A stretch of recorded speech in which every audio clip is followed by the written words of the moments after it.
balanced view on politics in today's world.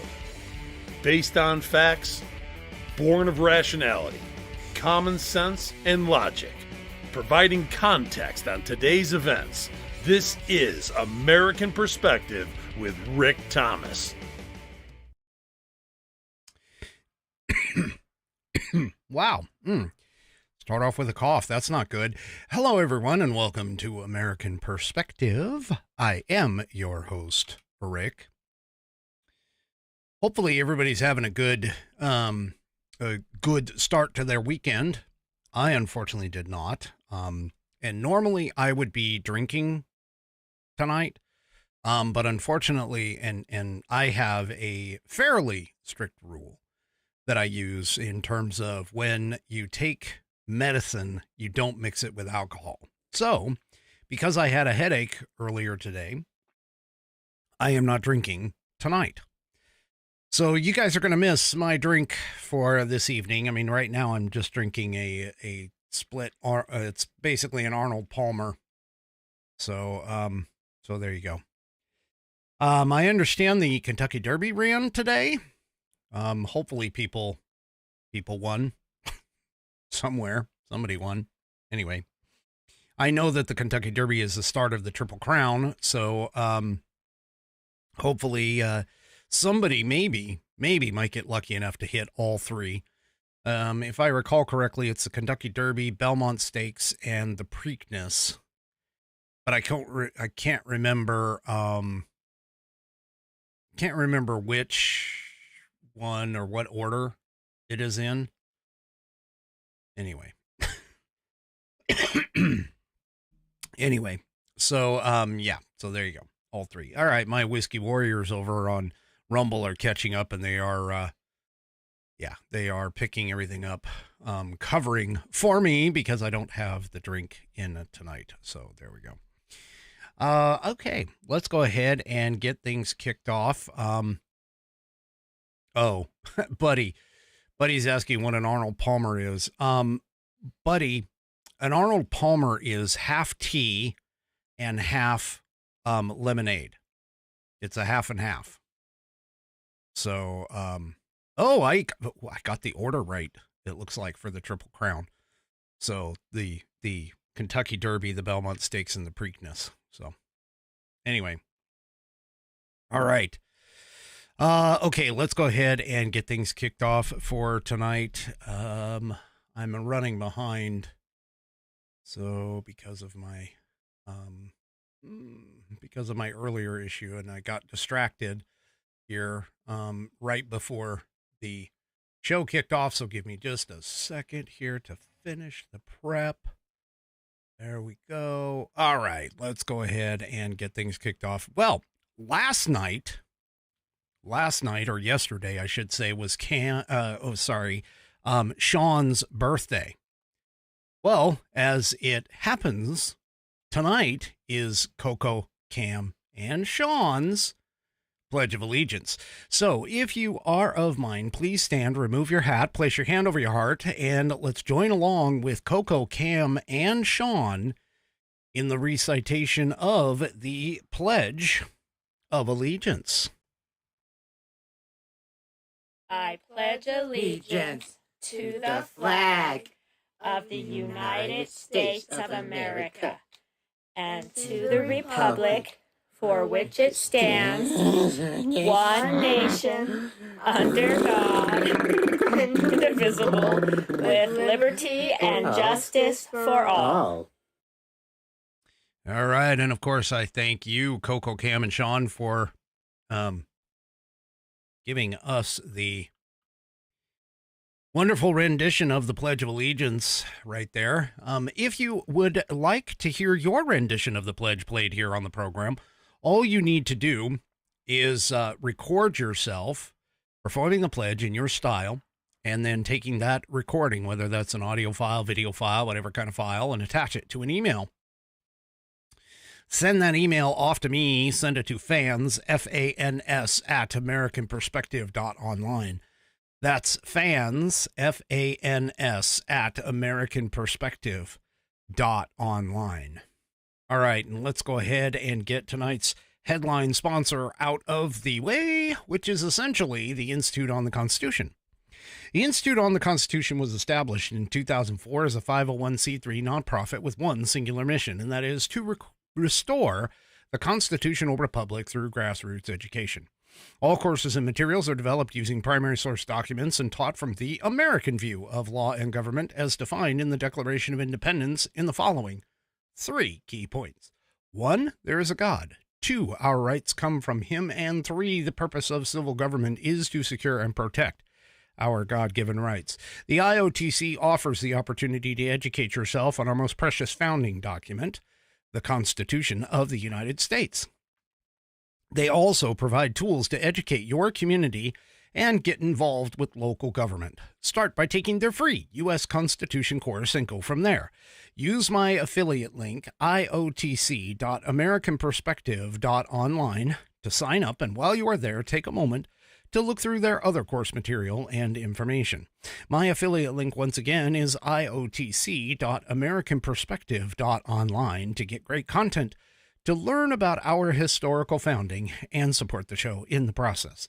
That's iotc.americanperspective.online. Or, if you just want to purchase this fabulous Saddleback leather-bound U.S. Constitution to support the show, go to constitution.americanperspective.online. Check this out. It's got 1/8 of an inch of Saddleback leather wrapped around pages that are water and tear resistant. Take a look at that binding. It's not cheap glue here, folks. It is stitched all the way through the leather and the pages contained within. It's got a 100-year warranty against materials and manufacturing defects, such that you can send it back to the manufacturer and they will either fix it or replace it for free. As 3 Chevy just pointed out, they are all non-butt-poking amendments. And, of course, it has the 100-year numerical order guarantee on that, too. It also has sexy rounded corners. Thank you, Nana and Bonnie, for that one. It is Buddy tested, Buddy approved, Billy tasted, Billy approved. My youngest whiskey warrior has confirmed that the information contained within will help you to study for your civics badge in Scouts as well as your civics exams. Go to constitution.americanperspective.online, get yours today. Also check out the rest of the offerings of the Institute on the Constitution, as they have some wonderful things, and I appreciate them for being for allowing me to be an affiliate. Okay. One other piece of news for an announcement. The Dallas Moore Outlaw Radio from TGRN app has been released in both the App Store and the Google Play Store. So you can go to either one of those, whichever you have, whether it's an iPhone or a Google Android product, or just an Android product, not necessarily a Google product, because, I mean, you might have a Samsung or something like that. But anyway, you can head to either one of the stores, whether it's the Google Store or the iPhone Store, and you can download the Dallas Moore Outlaw Radio app and listen to Dallas Moore Outlaw Radio all day long. So it has now been released. It's taken a long time for us to get here, but we're finally here. And so go ahead and go ahead and go and download those. We also put the links up on the website, tgrn.net, so you can go and download those as well. There's links there right on the front page. All you have to do is click the link and you'll be able to be redirected directly to the Dallas Moore Outlaw Radio app. Take Dallas Moore Outlaw Radio everywhere you go on your mobile device, and you can play it 24/7, 365 like we do. I don't know if anybody really wants to do that, but hey, it was fun to say. All right. You can go to tgrn.net and find the links to both our Walter Trout Blues Rock Radio as well as the Dallas Moore Outlaw Radio apps. And you can click on either one of them and download the apps for free. They are completely free, and listen to your favorite stations for it. So there you go. Oh, and 3 Chevy just downloaded it. That is fantastic. Thank you, sir. Appreciate that. All right. You know, it's always amazing to me. And I don't know why it's always amazing to me, because realistically, I don't, these people don't really make any sense to me either, but and their lack of logic is really what throws me off kilter. But the thing about it is that this guy in particular, and all Democrats, honestly, make me scratch my head and wonder what the hell these people are thinking. So let me explain. Adam Schiff, he went on to the Bill Maher show, Real Time with Bill Maher, last night. And he shared a story. It was a personal story. One that, well, let's just say that it didn't really highlight Democrats in the best light, which is kind of odd that he actually even admitted to this story. But, well, let's just go ahead and listen to the story from Adam Schiff, and I'll explain a little bit more on the backside about it. So anyway, here we go. So we're going to have to change how we do business in California. We're going to have to address people's legitimate concerns about crime. I was in South San Francisco 2 years ago after I had an experience in the city that all too many people had when my luggage was stolen out of my car. They tell you don't ever leave your luggage in the car. I never do until the one time I did. And of course, it got stolen. And what was most memorable about the experience for me is I went to this Target in South San Francisco, 10 o'clock at night, and I'm getting the toiletries I'm going to need for my next 2 days in the city. I get to the cashier. You went there by yourself, not an assistant. I think I went there. Well, yes, I had somebody drop me off at the store, and so I don't mean to make that an issue.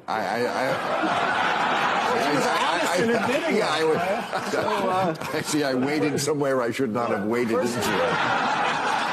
First of all, I had to get the clerk, which is hard to find, to unlock the shampoo or the whatever. So that's one thing. And then I get to the cashier. The cashier asked me if I want one of those Target bags with a little bullseye on it.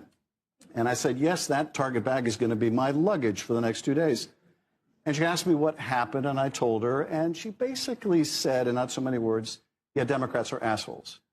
And I thought, you know, if the cashier in South San Francisco at 10 o'clock at night believes that Democrats are assholes because the shampoo is locked up and my stuff got stolen out of the trunk, we've got a major problem that we have to address. And I think that's an awesome story. Okay.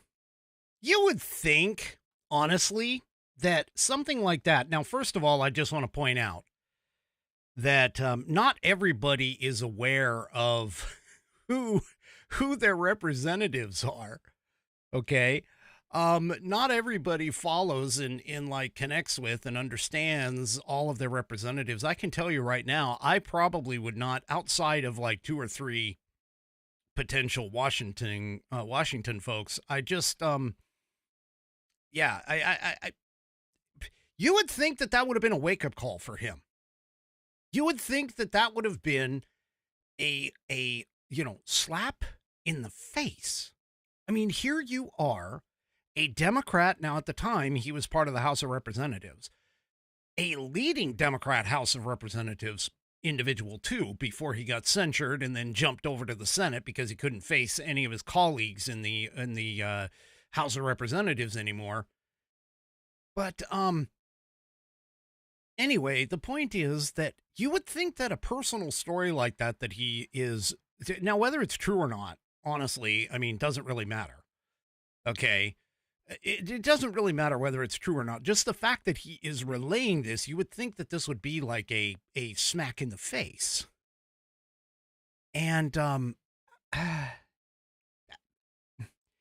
I mean, that's kind of like the whole Undercover Boss concept, that television show. I mean, I've never really watched it very much, but I've seen some of the clips.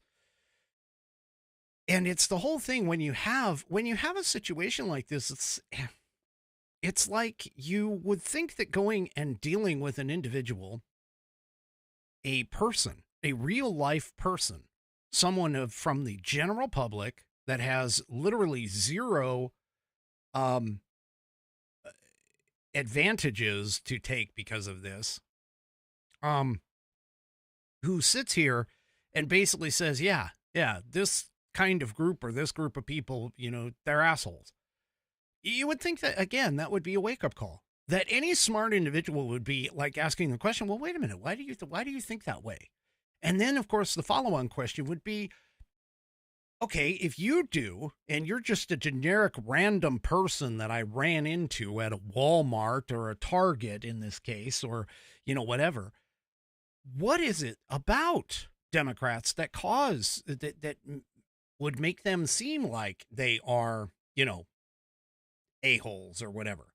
How is it that you feel this way? What can we do in the long term that would allow us to correct this challenge and this problem?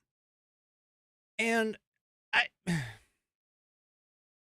obviously it rained. His 2-year ago experience where he got his luggage stolen, had to go to a Target at 10 p.m. and run into some random person who thought that his chosen political party is full of assholes, did nothing for him. Yeah. Now, it is entirely possible, by the way. It is entirely possible that the entire freaking thing is totally made up, and he's doing it because he is a lying moron asshole who is attempting to sound like he is more human and identifiable, because that's kind of the person that Shifty Schiff is. So anyway, I just thought it was hilarious that he's sitting there and he's trying to make it sound like he's like this regular average guy, who, I met somebody out on the street at 10 p.m. at night, Yeah. Anyway, it just, again, you would think that if that were true, that would have been a wake-up call, but these people are too stupid to realize what a wake-up call is. In fact, speaking about stupid, and again, these people, because this is also a California Democrat. Oh my gosh. Oh, you know what? Wait. Hold on. Before I go on to this next story, I do have to backtrack because I totally missed the wonderful segment that we always do on Saturday. So let me rewind a bit and hit that segment. And that segment, of course, is, let me go back to the main. Let's see, am I on the main? Yes. Okay. So let me go back to this and let's go ahead and get the proper. We got to do on this day in American history. I totally freaking biffed it here, folks. Totally biffed it. Apparently that headache is ruptured a couple brain cells or something. Anyway, so for on this day in American history, we read from the American Patriots Almanac, William J. Bennett and John T.E. Cribb, chock full. You can see it's a pretty thick book, chock full of all kinds of information and factoids about this wonderful country that we call home. And today, of course, is May 3rd. And so now we're going to talk about how the D.C. got into Washington, D.C.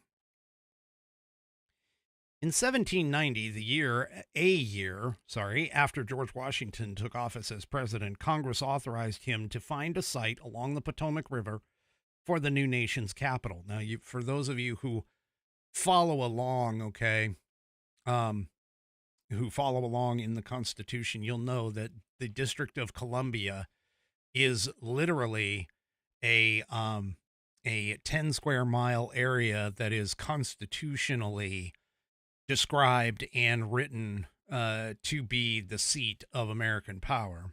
So anyway, it didn't call out, but by the way, the Constitution didn't call out specifically where it needs to be, but it did say that it has to be essentially not considered a state, because the other states that it wouldn't reside in felt that it would be prejudicial as meaning prejudicial toward the state that houses the federal government. And so that's part of the reason why they picked the place that they did, but we're about ready to find this out. So here, to continue, it was the first time a country had ever established its permanent capital by legislative action. The president ended up choosing a spot just a few miles upstream from his home in Mount Vernon, Virginia.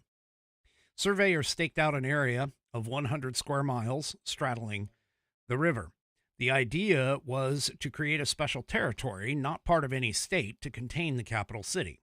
The land came from Maryland and Virginia, and the territory was named District of Columbia, D.C. for short, in honor of Christopher Columbus. George Washington hired French engineer Pierre L'Enfant to plan the city that would lie within the new district. In 1791, the district's commissioners decided to name that city Washington in honor of the first president. Federal government then moved in there in 1800. On May 3rd, 1802, Washington was incorporated as a city, with a city council elected by local residents and a mayor appointed by the president. People began to refer to the capital city inside the District of Columbia as Washington, D.C., just as they might write Albany, New York, or Charleston, South Carolina. For a long time, Washington remained a relatively small town, and much of the land inside the District of Columbia lay undeveloped. In 1846, Congress decided that it would never need the district's land on the south side of the Potomac River, so it returned that portion to the state of Virginia. But of course, the city did eventually grow, especially after World War II. Today, it fills virtually the entire District of Columbia. Also, too, don't know if anybody knows this, but there's a couple of reasons why there's no large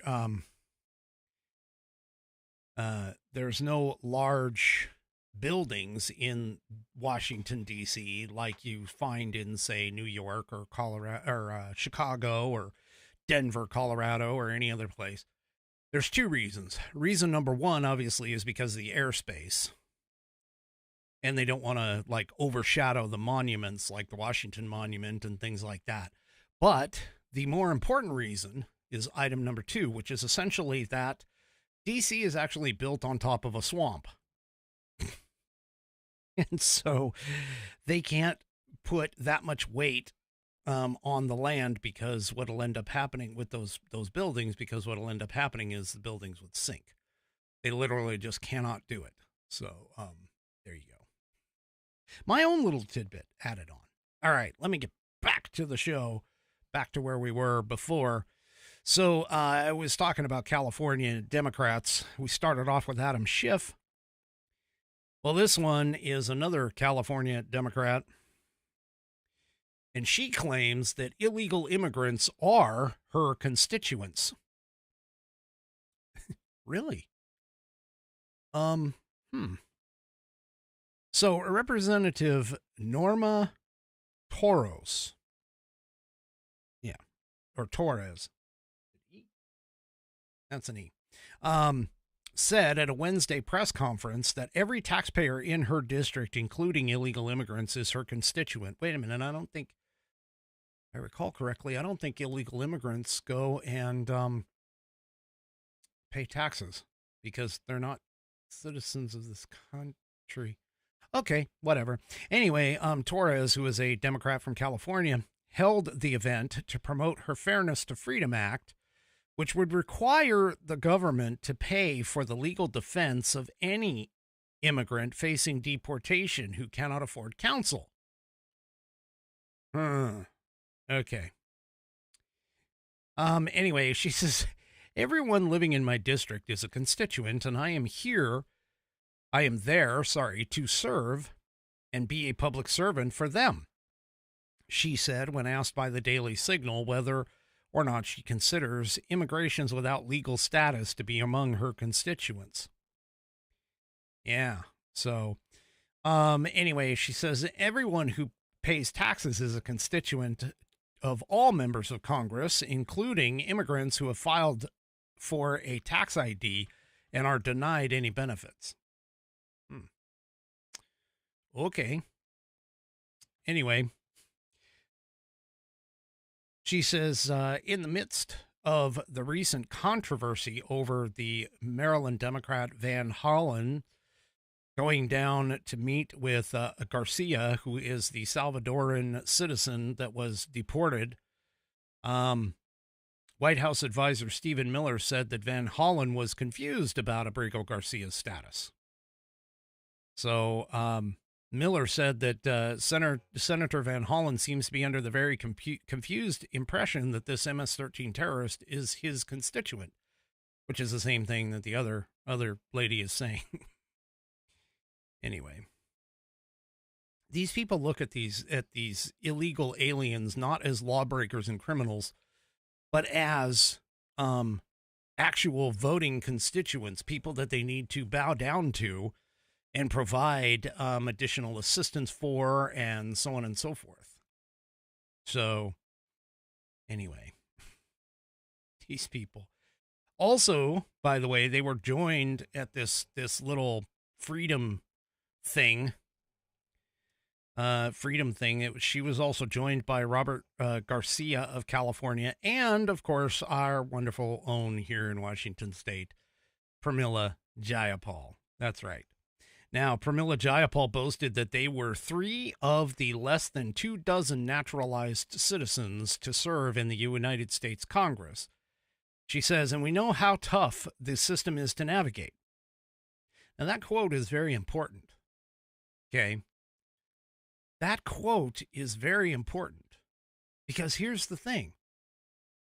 Immigration and setting up an immigration system, rule system, is 100% in Congress's purview. So I don't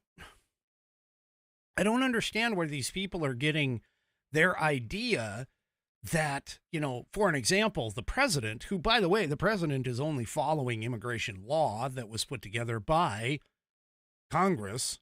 So, hey, Congress, if the system, meaning that the immigration system for you to become a naturalized citizen is too difficult and too hard and too tough to navigate, it's your guys' fault. You fix the problem. Write better laws. Can't get any simpler than that, folks. Can't get any simpler than that. Now, Jayapal also mentioned that decades of research shows that immigrants with representation are 10 times more likely to obtain relief from deportation. Well, no crap, because you have a lawyer who basically games the system. Yeah. And detained immigrants are with representation are 3.5 times more likely to be granted bond, enabling their release. Oh, you mean kind of like regular American citizens too? People who have a lawyer tend to have better outcomes than those without lawyers or with just the public defenders? Really? Anyway, this bill that they're talking about is basically trying to say that enough is enough. This is their quote, not mine. If a detainee doesn't get counseled in time, the deportation proceedings must be terminated with prejudice? What? So wait a minute. If you don't get a trial, How about we apply that to people like the January 6ers, where they sat in jail for quite some time before being granted even a hearing, even a simple hearing? Like, really? So now you're trying to make it, let me make sure I understand this correctly. Now you're trying to make it to where if you don't get a court date in a reasonable amount of time, which, by the way, I think is your Sixth Amendment right to a speedy trial. But anyway, if you don't get a court date, it just automatically goes to a termination with prejudice, meaning it can't be brought again. Huh. Well, I guess that's one way to handle this whole thing. So I suppose then maybe that if a criminal can't get a court date within a reasonable amount of time, okay, within a reasonable amount of time, maybe they should have their case dropped with prejudice. Just saying, if you're going to apply it to one, why not apply it to all? It's a stupid idea regardless. But anyway, that's what they want. Again, Democrats are siding with illegals, illegal aliens. They are siding with them and trying to get the American people to just kind of give up on that. Well, yeah, we'll see how far that goes. But again, remember, Congress is the one that put together the immigration program. I mean, Pramila, if it's really that bad and that difficult to navigate, then maybe you need to make it better. Yeah. Anyway, make it better and easier to navigate. How about that? Jeez. Oh, these people. Anyway. All right. So, moving on here to the next thing. You know, the media has been talking a lot, and actually the sycophantic followers on the socials have all been jumping on this exact same kind of narrative, which is essentially that Trump voters are expressing regret. Really? I don't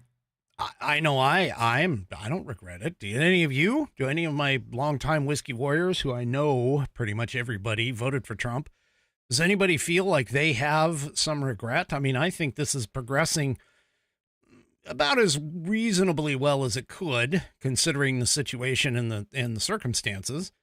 I mean, it would be much better if we actually had a decisive majority in both the House and the Senate, but I mean, considering that we have a slim majority, things are progressing about as well as can be expected. I mean, we all knew that the Democrats were going to throw in, monkey wrenches and judicial issues and things of that nature. But beyond that, the mainstream media and the sycophantic followers on all the socials all sit there and say all say that the Trump regret is setting in, that Trump voters are regretting voting for him. Well, that isn't the case, according to this latest poll by Emerson College. This in the Populist Times. Media's Trump regret narrative crumbles as new polling data shows the actual reality. So the results that came out on the 30th of April, okay, come as Trump marks his first 100 days of his second term in office. According to the poll, 94% of those who supported Trump in the 2024 election say that they would vote for him again if given the opportunity. Similarly, and this is an indication as to how divided our country actually is here, because of the fact that similarly, 93% of the former VP Kamala Harris's voters say that they would not change their votes either. So, in other words, both camps are pretty much saying yeah, we're not changing our vote.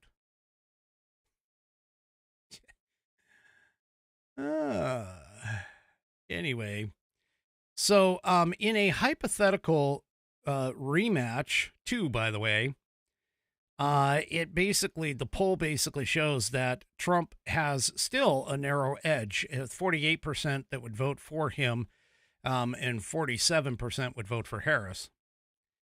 But beyond that, though, his approval rating stands at 45%.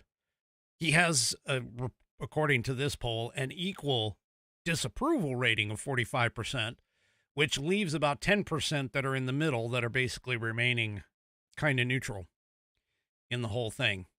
Now, once again, I'm just pointing this out, the data does show, and this isn't the only poll that I've seen that is this way, okay?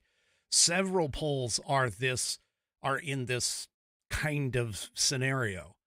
So this demonstrates literally the disconnect between the two parties and how divided our country actually seems to be. Okay, it indicates, of course, that there is a sharply divided electorate. And chances are that, I mean, there's really no movement since the election, which, I mean, 100 days is really not that long. And for those who voted for Trump, of course, are looking at his 100 days and being like, wow, that was extremely successful and quick. And those that don't like the president and didn't vote for the president, they're sitting there looking and saying, oh, yeah, that 100 days was garbage, because once again, we're looking at a divided electorate. And there's hardly any people who are actually in the middle who are looking at this from a standpoint of either A, wait and see, or B, yeah, it's a plus or minus in these cases. Okay. So, the biggest question, realistically, is going to be based off of the economy. Because again, keep in mind, the top two issues heading into the election were immigration and the economy. We have the immigration side being worked on heavily.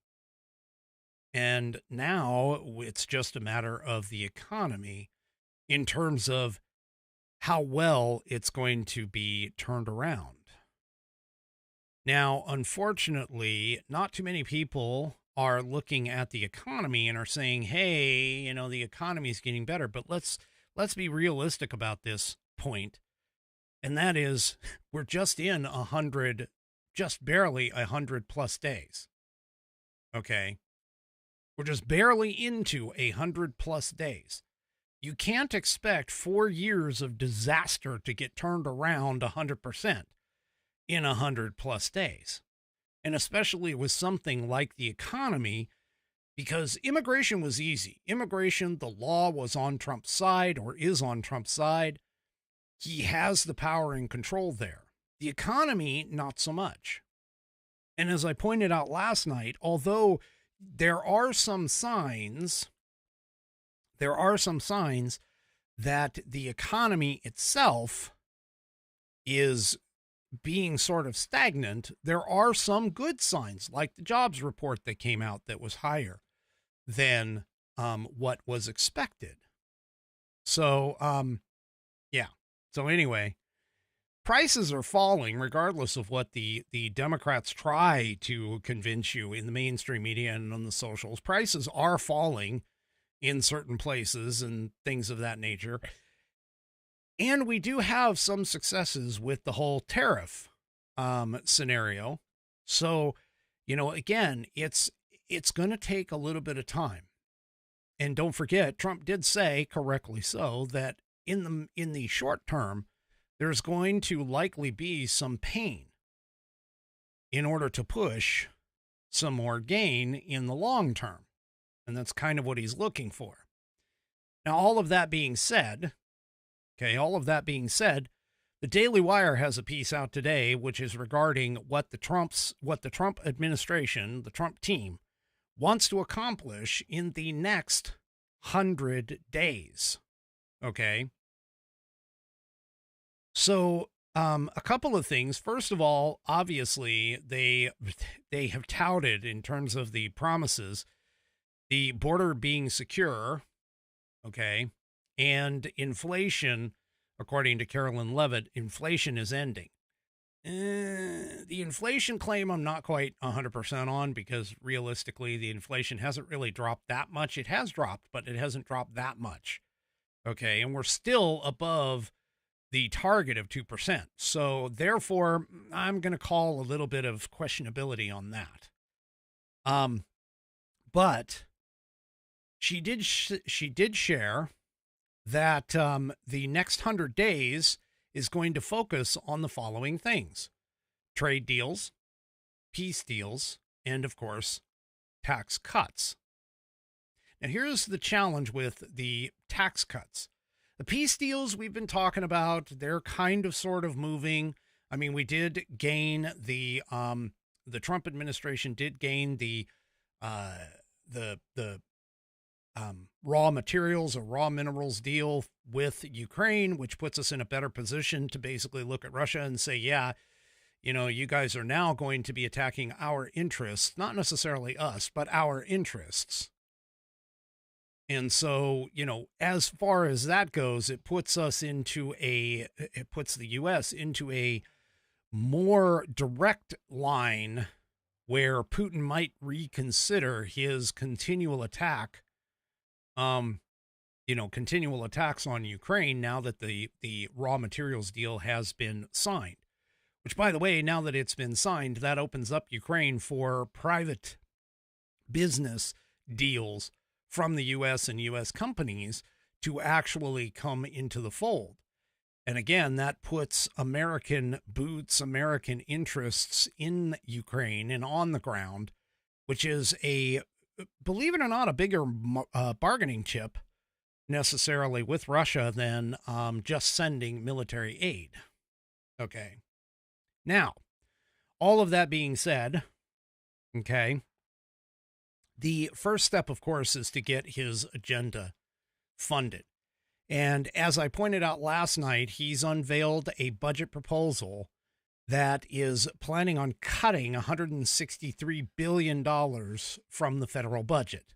Most of that taking place in terms of cutting out these additional programs like the DEI and some of these other non-essential programs, cutting back on some regulations as a part of the EPA. In fact, the EPA administrator said that they were going to get, their goal was to get down to Reagan level employment and that kind of thing.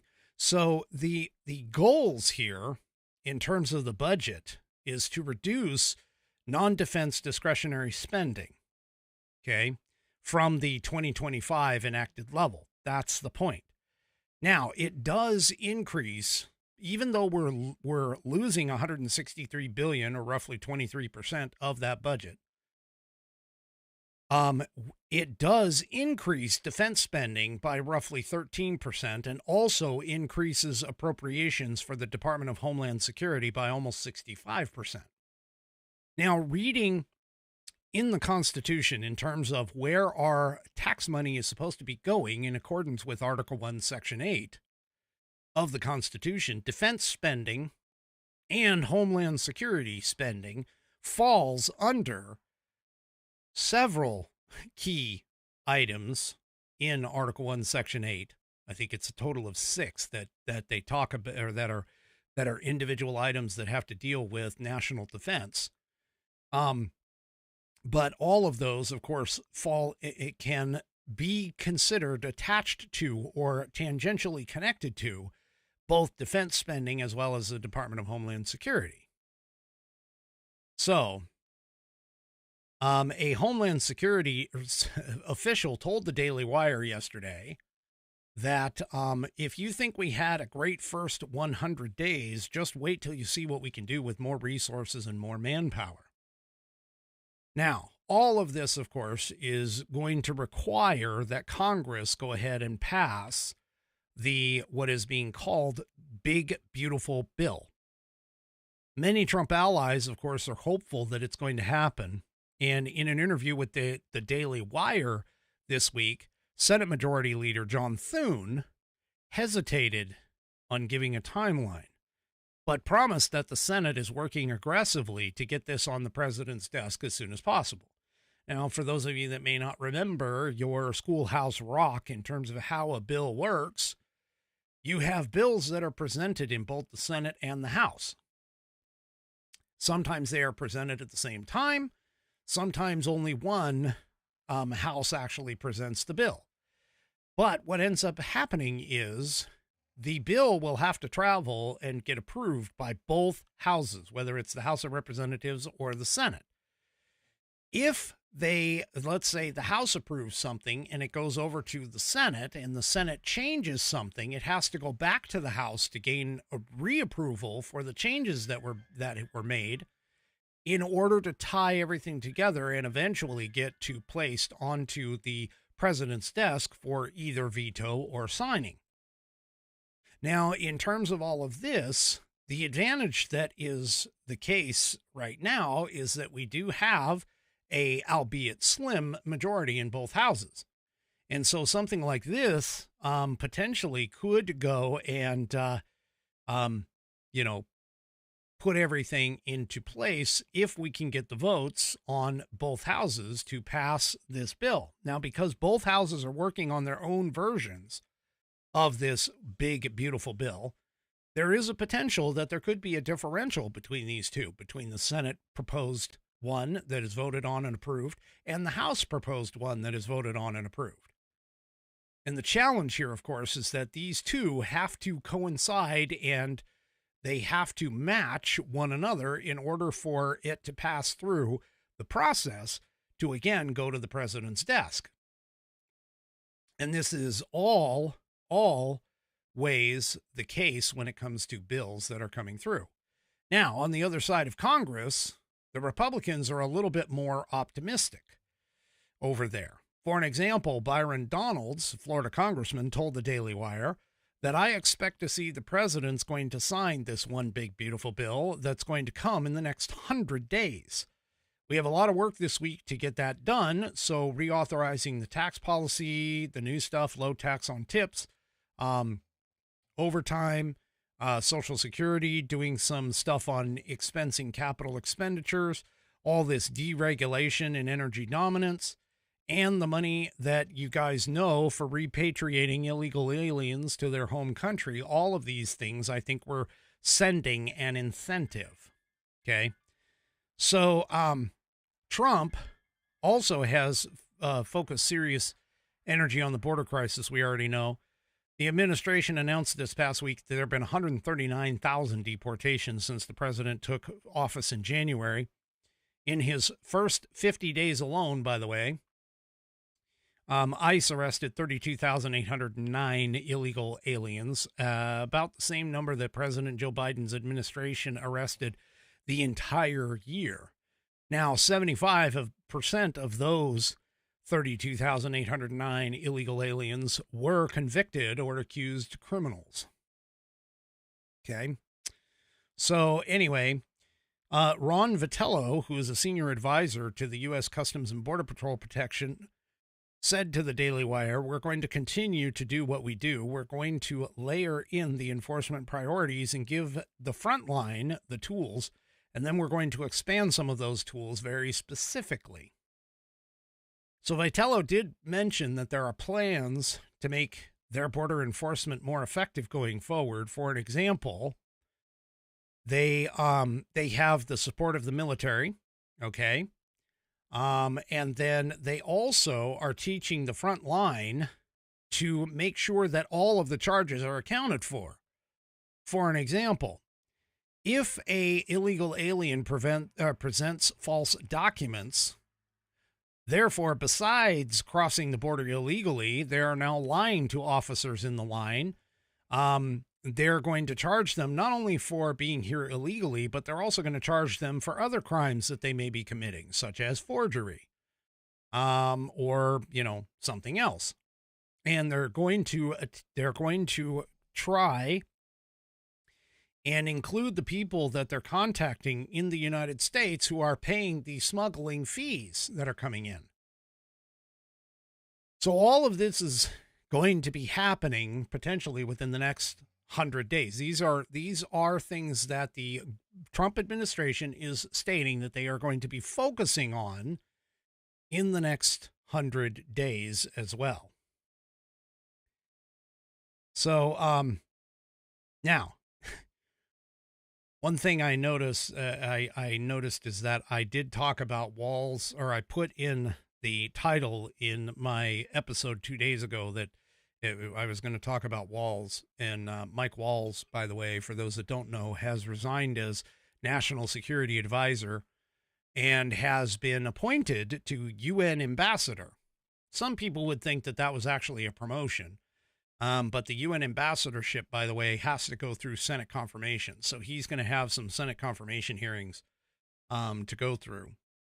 And for those of you that don't know, the National Security Advisor tasks have been placed at Secretary of State Marco Rubio's feet until we can find one, until we can find a new NSA. But Secretary of State Marco Rubio, basically has said that the successes of the first 100 days can be attributed to the leadership and the strength of Trump returning to the White House. Rubio told the Daily Wire, President Trump has had more successes in the first 100 days than most presidents have in their entire term. He says our border is secure, allies are stepping up, trade relationships are rebalancing, and all of that is happening because the president is pursuing a foreign policy that puts America and Americans first above all else. This is what leadership and strength look like. And I would agree. That is exactly what leadership and strength looks like. All right. Here, let me take a quick drink. Just give me a second.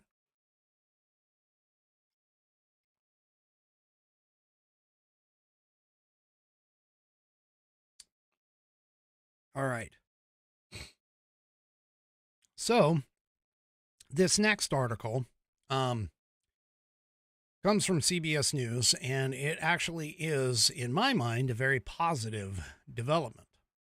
For those of you that don't recall or may not know, Ashli Babbitt was wrongfully gunned down on January 6th by a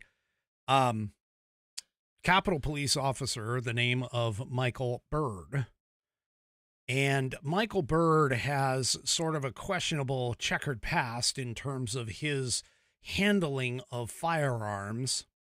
And there is some question based on radio traffic that has been released to the public and things like that as to whether or not Michael Byrd actually had the proper authority to go ahead and engage Ashli Babbitt, an unarmed woman, with his firearm.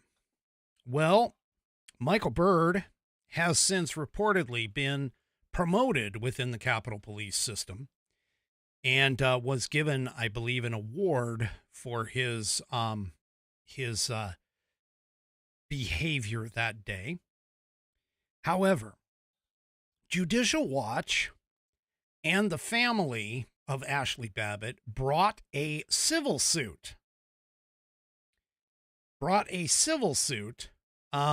To the basically tried to sue the Biden administration. And that civil suit has, as I said on this program when the civil suit was announced, I was like, oh, this will be good, really good to see what exactly happened. It will be nice to see during discovery to figure out whether or not Michael Byrd actually performed his job appropriately or not, even though everybody was saying that he did in terms of in the Biden administration. Well, apparently there is a report now out by CBS News that the Trump administration has reached a potential settlement with the family of Ashli Babbitt. Now, I want to point out, right here, CBS News, which is a left-leaning outlet, here is the headline of the article. Trump administration reaches settlement with family of Ashli Babbitt. Rioter killed on January 6th, 2021. So the Trump administration, and they're going to call it the Trump administration, but apparently the government itself, has come to an agreement that a settlement has been reached in principle, but has not yet been signed yet. And these are multiple sources that are telling the CBS News during the court proceeding on Friday that the plaintiff's attorney, meaning the representative, the lawyer representing the family of Ashli Babbitt, and Judicial Watch, has confirmed that the settlement in principle has been reached. Now, that settlement makes it to where the government and, of course, the Babbitt family avoids a trial and further proceedings as a part of their $30 million civil suit. So, again, nothing has been confirmed 100% yet. Again, this is just that they have reached an agreement in principle about it. Now, in the civil lawsuit, Babbitt's estate alleged that Capitol Police Lieutenant Michael Byrd was negligent in the issue of force and his firearm. The suit itself argued that Byrd was not in uniform, which he wasn't. He was in a suit, and was wearing a COVID mask when he opened fire against Ashli Babbitt. The suit also accused Byrd of failing to de-escalate. The lawsuit said Ashli was unarmed, her hands were up in the air, empty, and in plain view of Lieutenant Byrd and other officers in the lobby. Ashli posed no threat to the safety of anyone. The case itself was initially filed in California, transferred to Washington, D.C., to a federal court in 2024, and was defended by the Justice Department under the Biden administration up until now. So, essentially, this is going to be, it's probably going to be settled out of court, and we may never know what stuff in terms of what information could have been gleaned out of discovery in this whole thing. So, yeah. Unfortunately, money is never going to bring back somebody the likes of a mother, a wife, in the terms of Ashli Babbitt. But this does at least give, potentially, if the family decides to take it, this does provide some element or limited amount of closure for the family. Unfortunately, the biggest problem with this, of course, is that if they do settle, if the family does settle the civil suit, it's obvious that Michael Byrd is not going to be investigated criminally. That's already been taken care of, because in August of 2021, there was an internal review, and the U.S. Capitol Police itself said Byrd saved lives and did not engage in misconduct. The review said, quote, "This officer and the officer's family have been the subject of numerous credible and specific threats for the actions taken as a part of the job of all of our officers, which is defending Congress members, staff, and the democratic process. The actions of the officer in this case potentially saved members and staff from serious injury and possible death from a large crowd of rioters who forced their way into the U.S. Capitol and into the House chamber, where members and staff were steps away." So any of that information that could have been, that potentially could have shown that Michael Byrd fired his weapon illegally, could be gone, provided the family decides to take this. And unfortunately, I mean, I'll be honest with you, many people in these situations do take the settlement because of the fact that the stress and the pain of going through the entire process turns out to be a lot more of a burden than the money that comes out of it. And I'm not saying that the family, please do not get me wrong here. I'm not saying that the family does not deserve the closure that they may or may not be getting. But the whole thing about this entire particular situation is the fact that nobody seems to want to ask the relevant questions, which is, first of all, Michael Byrd has, in some of his past history, reportedly, allegedly, mishandled his firearm. For an example, leaving it in a bathroom before.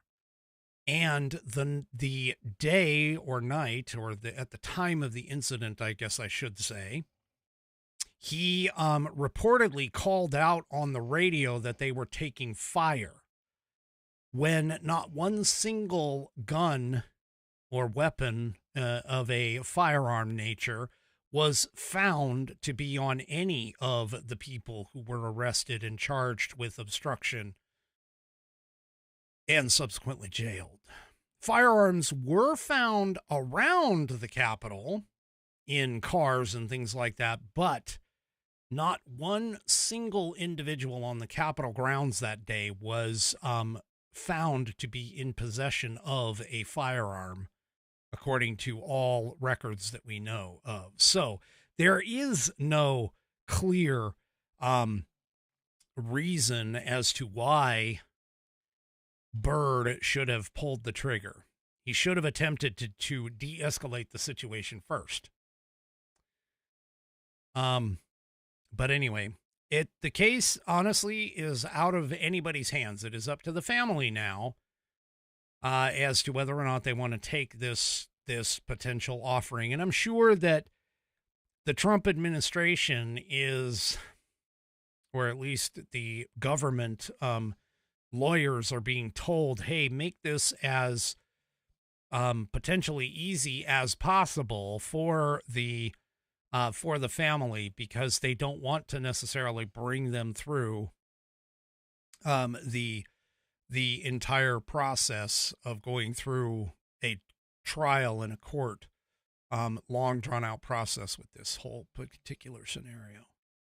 And that's assuming, of course, that any of the information that we have on Michael Byrd is true and correct, and that there is actual negligence that can be proven beyond a reasonable doubt, well, in front of a Washington, D.C. court. Keep that in mind. The Washington, D.C. court system and jury pool is predominantly Democrat. Predominantly, as you saw with the whole Jack Smith debacle, predominantly going to be against the family itself. And so this honestly may be the only recourse and the only action that can be taken in order to satisfy, or maybe not satisfy, that's the wrong word, to provide some level of restitution toward Ashli Babbitt's family for her wrongful death. Because of the fact that it was moved to D.C. is potentially a big factor, and could be a big factor as to why the government is offering up a settlement anyway, because they may be, in a way, and I'm just offering a different angle on this. I need you to understand, I'm not talking from any information that's coming in, but the point is that the the fact that the case is in a very prejudicial district toward against conservatives, okay, and the chances of coming out with a positive outcome on the part of the family in that particular court system is probably fairly slim. Because again, people in D.C., they're Democrats. Democrats, to this day, there is an account, MJ Free on X, that posts videos right after the Capitol Police fired tear gas into the peaceful protest and rubber bullets into the peaceful protest. And he continually posts it every single day and keeps saying that Trump did this. Trump was nowhere near the Capitol, folks. He did not encourage there is absolutely nothing going on with January 6th that could be tied anywhere near Trump other than the fact that he gave a speech on the Capitol Mall where he clearly stated that they would peacefully and patriotically make their voices heard. So the thing about it is, folks, is that this might be the pathway that the family could take again, just to get some sort of restitution rather than coming up with literally nothing as a part of the DC court system. I mean, this would be a long and drawn out process. I'm not telling you what's right. I'm not telling you what's wrong. I'm just simply saying that this very well could be a chance for the government under the Trump administration to provide some semblance of restitution for the wrongful death of Ashli Babbitt.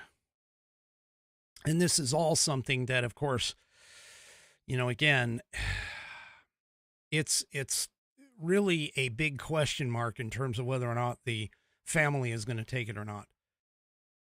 But anyway, so, yeah, but I wanted to bring that to you.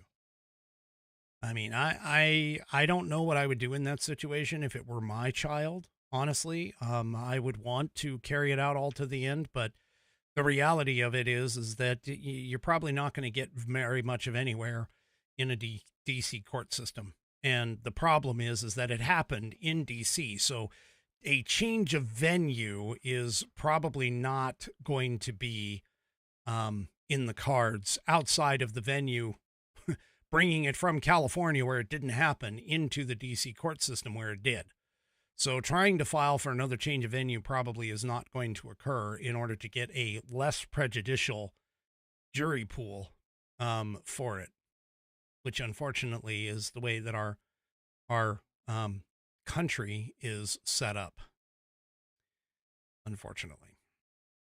So anyway, all right.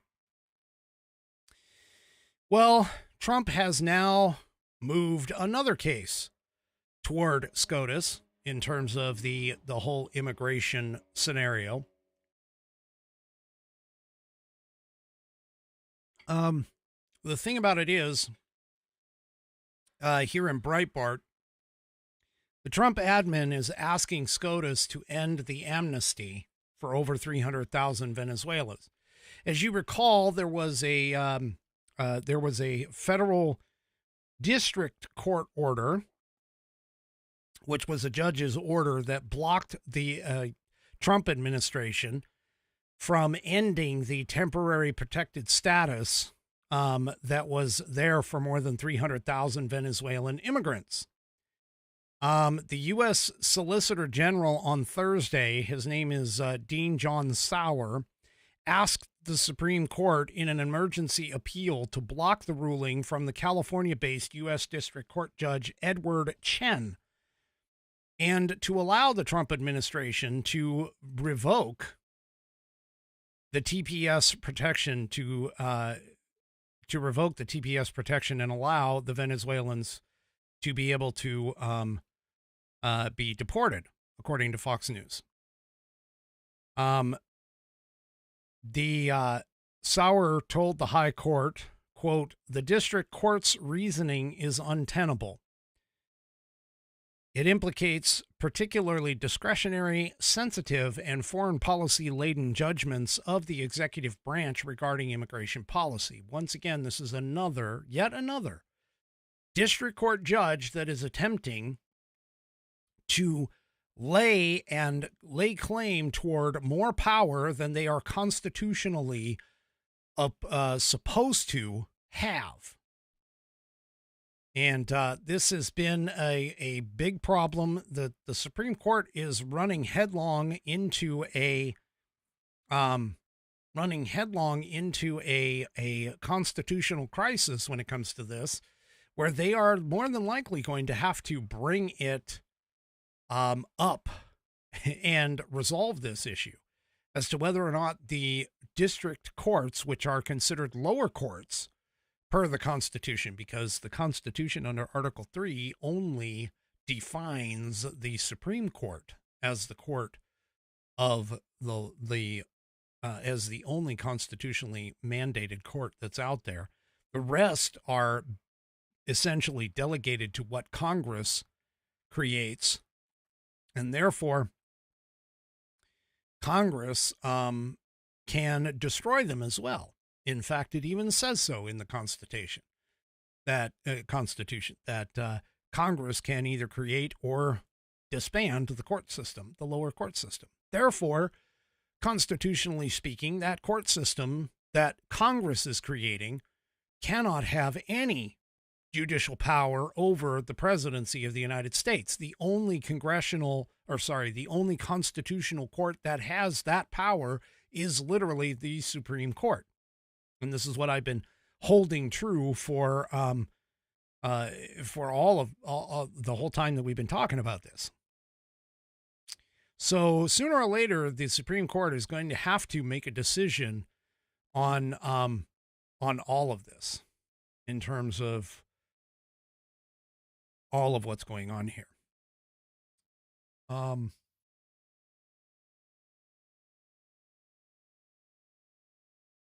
Bonnie, send me an email. I'll just leave it at that. Send me an email again. So CBS News reported that in February, the Department of Homeland Security Secretary Kristi Noem revoked the designation of temporary protected status, amnesty status, to thousands of thousands of Venezuelan migrants. You'll remember, temporary protected status is a status that allows for the government to basically classify a large contingency of people, in this particular case, Venezuelans, but the Haitians were also under the same thing, where temporary protected status can be granted to immigrants who have come here from countries that are, or that have experienced either war-torn, war, a natural disaster, any number of different scenarios in which living in that country would be considered unbearable, and therefore they may be granted temporary protected status here. In terms of when you as a group, meaning, Haitians, Venezuelans, whatever, you can come here and you can stay here for as long as is necessary until we determine that you are able to go back home when the situation resolves itself, which is what temporary protection status comes from. Now, again, TPS can be removed at any time by whatever administration happens to be in charge by law. There isn't any requirement anywhere. There isn't any requirement anywhere that demonstrates that that once you are given a temporary protected status, that it cannot be rescinded, or it has to be rescinded only under certain conditions. They can do it at any time according to law, immigration law. So the fact that that this federal judge is even attempting to try and stop the government from removing temporary protected status is well, let's just say questionable at best. even if you remove the whole constitutional aspect of the idea that a district court can go ahead and just, blanket cover the entire country, which is another issue because a district court is only in charge of their district. How they can issue a blanket status across the entire country, I have no idea. But anyway, so, okay. Let's move on to the next one. Next article that I have here. So, earlier this week, Jerry Connolly from Virginia, he's a Democrat from Virginia, he mentioned or revealed that he is not going to be running for re-election and that he's going to be stepping aside as what is considered to be the ranking member of the House Oversight Committee. Now, some of you may recall, who's paying attention, some of you may recall that Alexandria Ocasio-Cortez sought that same position for this session of Congress, but she ended up losing to Connolly as a part of this. Well, now with him stepping down, there is a potential for AOC or anyone else to step into that position. Now, keep in mind, the House Oversight Committee is the same committee that Comer chairs and that has been looking into all kinds of things like the Biden family corruption. As an example, the pay for preferential treatment or whatever, pay to play kind of situation that the Biden family did to make money off of foreign entities and everything else in violation of I can't even think. I lost it. But anyway, the point being, though, is that now that he is stepping down, if he decides to step aside, there's going to be a free-for-all from the Democrats to getting into this.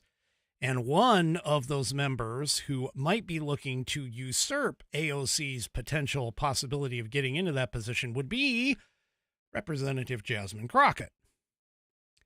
So on Thursday, Politico reported that Crockett was stumping for the position. She claims that she was made for this particular moment. So the piece in Politico stated, Representative Jasmine Crockett of Texas has started pitching fellow Democrats on a run for the party's top oversight committee position, according to two people that are familiar with the situation. Crockett's entreaties, she's playing out in phone calls, text messages, and floor conversations, mark the beginning of a potentially contested race to succeed Jerry Connolly as the oversight's ranking member. Now, again, like I said, this could become a bit of a free-for-all because Representative Stephen Lynn of Massachusetts also seems to be seeking the job, as well as, of course, AOC, who lost it. So anyway, Connolly, who announced his plans to step aside, has not yet formally done so. Now, the reason why he is stepping aside, by the way, isn't due to anything in terms of malfeasance or whatever. He actually has suffered a reoccurrence of esophageal cancer. So he's got throat cancer, basically. So now Crockett has been going around telling other lawmakers that she's made for this moment. These people who were talking to Politico said, in an apparent reference to the desire among Democrat voters for a more forceful resistance to President Donald Trump. Stephen Lynch is also seeking the position, like I stated before, as well as potential runs from Robert Garcia, who is a Democrat from California, Ro Khanna, who is another Democrat from California, and Maxwell Frost, who is a Democrat from Florida, who may also do well.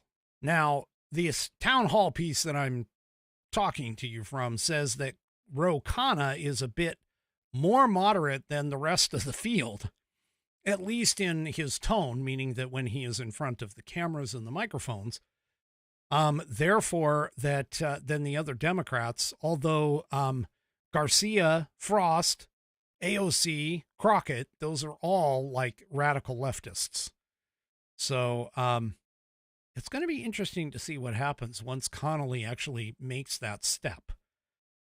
Now, AOC, by the way, just because she ran for the seat before, if she decides to step in and try to run again, she could clear out the rest of the field, except for Jasmine Crockett. So, now Semaphore, of course, previewed on Tuesday that Crockett was looking to run for the position. So anyway, she would be a problem. I mean, AOC would be a problem. Actually, any of these morons would be a problem in that position. But the reality of it is that Crockett especially would be a problem because of the fact that she made some comments to MSNBC in March where she falsely claimed that it is not a criminal violation to enter the country illegally. That claim, and Libs of TikTok took that clip and posted it on X, which was immediately added context by the community notes. They basically said, yes, actually, it is a crime to cross illegally. See Title 8, United States Code 1325. So, yeah, anyway. Crockett also recently has been talking about or taking on RFK Jr. or attempting to take on RFK Jr. She made a post on April 30th about RFK Jr. saying that fluoride makes you stupider. And she says, interesting taking this from a man actively proving it's not the water, it's the policy. This ain't healthcare. It's headline chasing with a government badge. When in reality, there is studies that have shown that fluoride does have long-term neurotoxic effects. Now, in that community note that hasn't quite been rated well enough to be able to be applied to that particular post, they also put in there that wig glue, if used excessively, can also cause neurological problems. So, yeah. Anyway, yeah, these people, they are totally lost in terms of all of this. This next 4 years, honestly, is going to be very interesting to watch the Democrat Party and to see who actually shakes out as being the Democrat Party leader. Now, for those of you that may not know, after several Democrats took off to go down to El Salvador to try and get Abrego Garcia released, which, by the way, the president of El Salvador basically said, yeah, no. So anyway, after that, reportedly, Hakeem Jeffries, who is the head, let's say, of the party in the House, has basically asked for them to stop going down south. Because the more that they call attention to this guy, the more that's dug up about this guy, the more things go badly for the Democrats with regards to this guy. I mean, they're the ones that helped uncover the 2 restraining orders that were placed on him by his wife. The fact that he was pulled over in Tennessee, potentially doing some human trafficking, or at least suspected of being participating in human trafficking and things of that nature. So, and apparently I didn't grab the article, but apparently there's another body cam video of this guy that doesn't put him in a positive light. So Hakeem Jeffries is attempting to limit the damage that these morons are doing by trying to run down there to get this El Salvadoran citizen sent back to the United States when there really is no legal recourse for any of that. All right. Well, I'm going to prepare you. I'm going to prepare you to understand that there is going to be a massive amount of leftist morons who are going to say that Trump is a dictator. Well, they already do that, but it's going to get even worse. Calls are going to get even worse as this story gets a little more traction. So apparently, now keep in mind, June 14th is the president's 79th birthday. It also happens to coincide with Flag Day, as well as the birthday of the United States Army. Now, here's the problem. Trump and the White House haven't confirmed this yet. However, the Army confirmed yesterday that there will actually be a military parade on June 14th. Now, it coincides with Trump's birthday. Now, don't get me wrong, Trump has always liked these kinds of events. Trump loves to have the spotlight shown on him. He is narcissistic in nature. That's just the way he is. I mean, that's how he has, done everything in his career. He loves the spotlight. Now, that being said, the celebration itself is designed for the services, meaning the Army services, 250th birthday. Okay. So anyway, they're planning on a parade.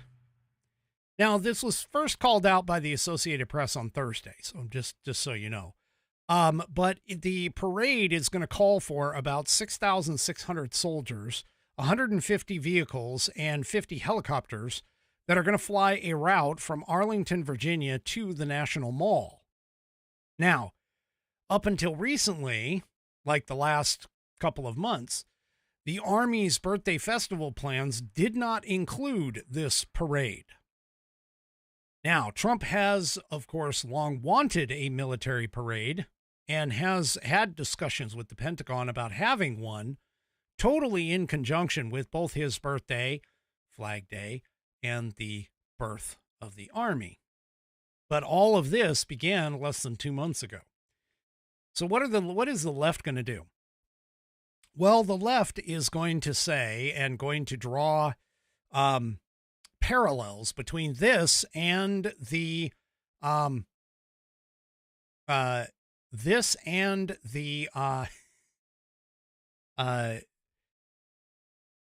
Soviet Union and some of the other Soviet nations that have all had their, dictator leaders out there with these massive military parades. I guarantee you it's going to come out. As soon as this gains traction, potentially as more details come out and it gets closer to it, the left is going to be talking about all of the dictatorship and the authoritarianship and everything else about Trump with regards to this entire thing. Now, there are also likely going to be calls with regards to how costly this is going to be as well, because it is going to be expensive for this. And the fact that it's being pricey, comparing and contrasting against Trump and the Doge, I can't forget Hitler did the same thing. Thanks for that, 3 Chevy. Yeah, they're also going to be jumping straight to Hitler. Like they're not, none of this is really any surprise. They're already doing this.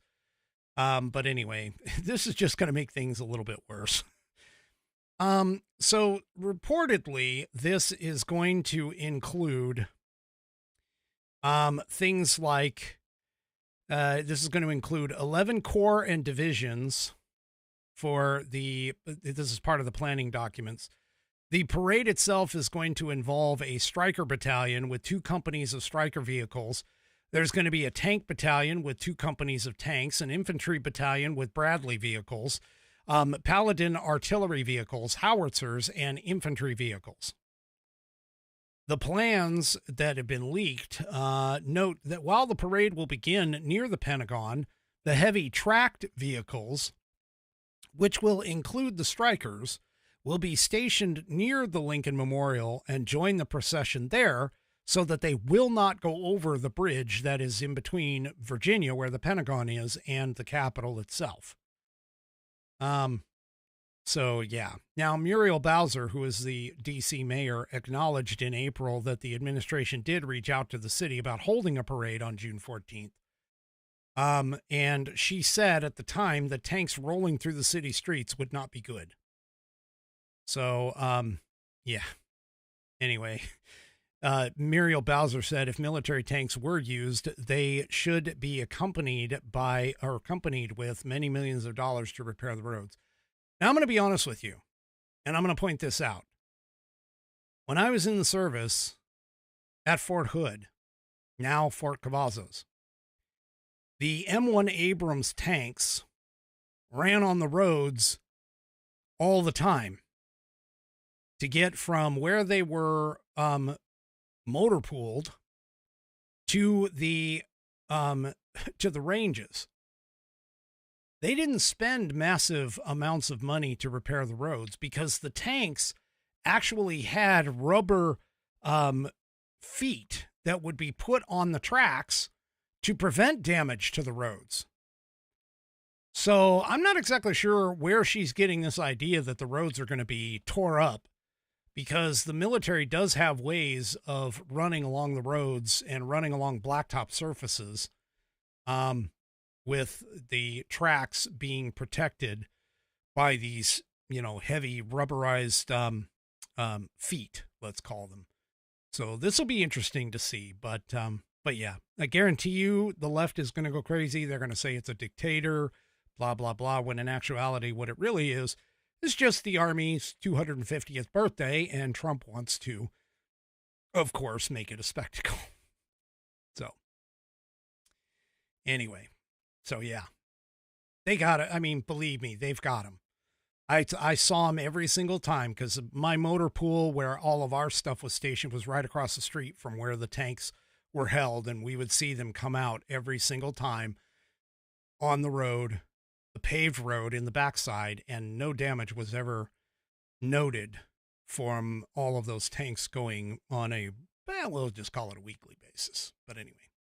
They do have them. They have ways of protecting the tracks and protecting the roads. So, anyway. All right, folks, that is it for me for this evening. Do me a favor, if you haven't already, head on over to rumble.com, get yourself an account. It is free. And once you are signed up and signed in, make sure that you search up the American Perspective channel and hit that green follow button to get notified every time I go live.